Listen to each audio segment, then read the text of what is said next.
The world's falling apart. The end is soon here, and we can see it. Smoking is not good for you, and has been deemed that anything not good for you is bad, hence illegal. Alcohol, caffeine, contact sports, meat. Are you shitting me? John Spartan, you are fined 1 credit for a violation of the verbal parameters. Gone are the days of choices. What the hell is that?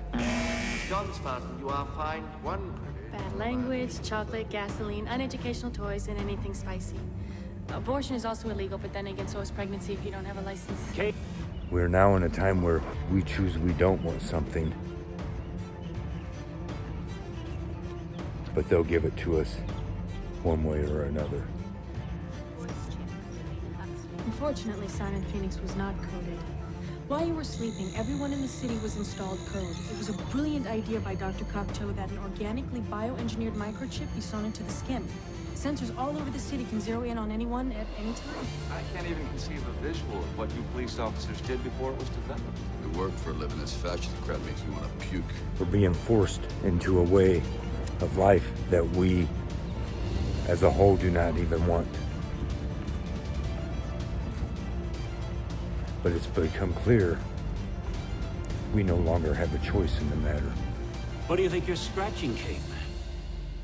You really think we'd let you go without control? This is how it all started. Thank you, Mr. Chairman. Can you give me an example of a food that's a vaccine?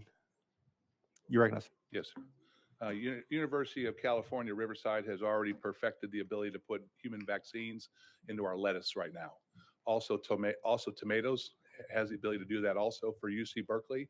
And then Big Tobacco, RJ Reynolds and stuff has perfected the ability to put a human vaccine into tobacco products.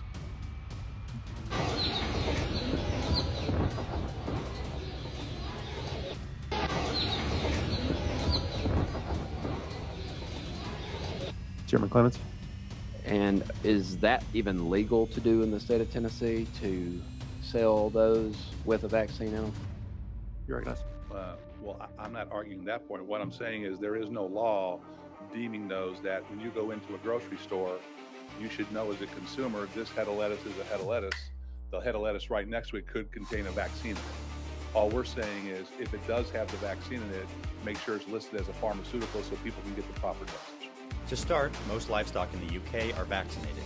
Fish are no exception to this, but they do present some unique challenges in doing so. These are Atlantic salmon smolts being vaccinated at their Scottish Inchmore facility, one of the country's most advanced freshwater facilities. They start with an anesthetizing bath to knock them out. No one wants fish flopping around for this sort of precision treatment. Once they're out, these juveniles head around to be orientated upright and forward. Yes, fish flippers are a real machine. Then every fish is imaged, and this massive automated vaccinator positions each fish in line with its injector. This will administer a cocktail of vital vaccines as quickly as possible. And between its 8 injectors, this machine can vaccinate up to 18,000 fish an hour. Throughout this, highly trained technicians are monitoring the entire process. By the way, this process used to be done by hand, and at many farms it still is, which takes vets and techs weeks.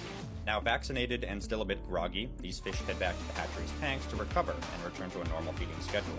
So broadly speaking, why are salmon farmers vaccinating their fish? Are we going to then have Walgreens pharmacists with a refrigerated section? I mean, how's this going to play out? You recognize? Thank you. This is more of a consumer protection bill right here, is to make sure that if you're going in to buy tomatoes and there's a polio vaccine in there, that you are aware of what you're buying has a polio vaccine